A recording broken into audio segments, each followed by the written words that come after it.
Hello guys, आपका study take Maharashtra board में हार्दिक स्वागत है। आप चैनल को लाइक करें, सब्सक्राइब करें और घंटे को दबाना ना भूलें। आज हम एक सुंदर सी कविता जिसका नाम है चांदनी रात, इसके लेखक हैं मैथिली शरण गुप्त जी।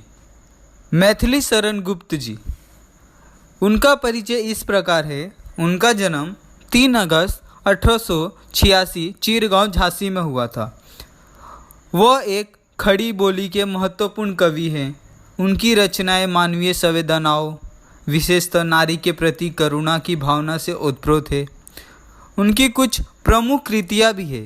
साकेत, महाकाव्य, यशोधरा, जयधंद्र वंद, पंचवटी, भारत भारती, रंग में भंग, राजा प्रजा, बहुत सी ऐसी अनेक उनकी कृतियाँ है। चारू चंद्र की चंचल किरणें खेल रही है जल थल में, स्वच्छ चांदनी बिछी हुई है अवनी और अंबर तल में। कवि इसमें इस कविता को इस प्रकार कहना चाहते हैं कि चंद्रमा का वर्णन अपने सुंदर बातों से कहते हैं कि चंदा मामा की किरणें नभ, नदी, तालाबों के ऊपर अपनी रोशनी बिखेर रही है, मानो जैसे उनमें खेल रही है।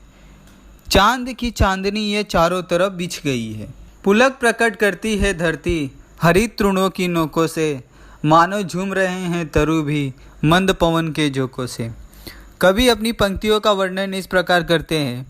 चंद्रमा की जो अद्भुत रोशनी है, वह रोशनी से सारी धरती पर उसकी रोशनी बिखर रही है। चारों तरफ एक मोहक सा वातावरण निर्माण हो गया है। हरे भरे पत्तों ने चंद्रमा में रोशनी अपनी सुंदरता बिखेर रहे हैं। पेड़ पौधे भी मस्त लहराते हुए झूम रहे हैं।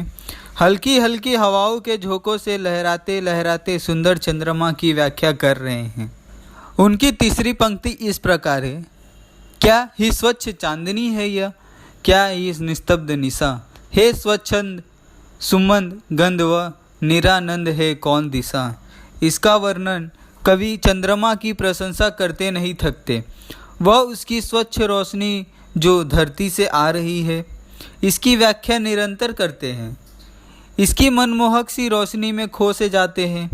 इस रोशनी में आती हुई एक सुगंध उनका ध्यान खींचती हुई उनके मन में प्रश्न उत्पन्न करती है, कौन सी दिशा से ये आ रही है सुगंध।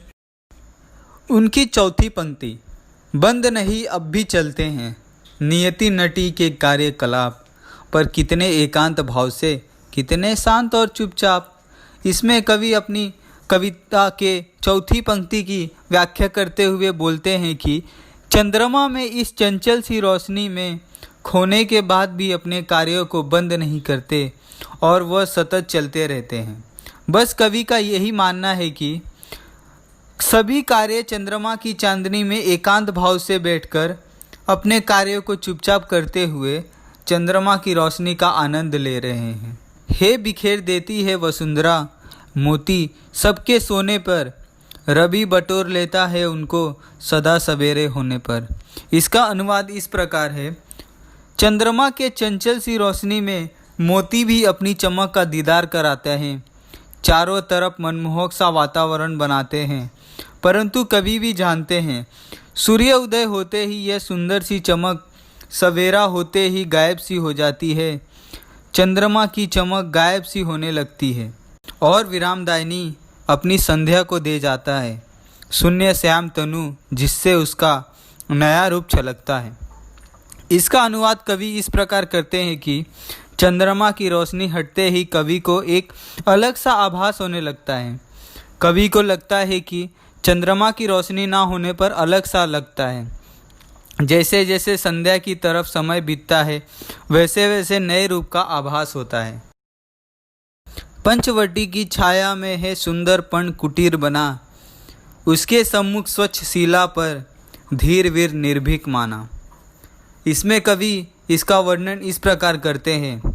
कवि इससे बताना चाहते हैं कि पंचवटी की छाया अर्थात वृक्षों की छाया में एक सुंदर सा छोटा सा घर बना हो और उसके सामने सम्मुख एक मजबूत सी चट्टान पर निडर होकर वो खड़ा हो, उसे किसी का भय नहीं हो।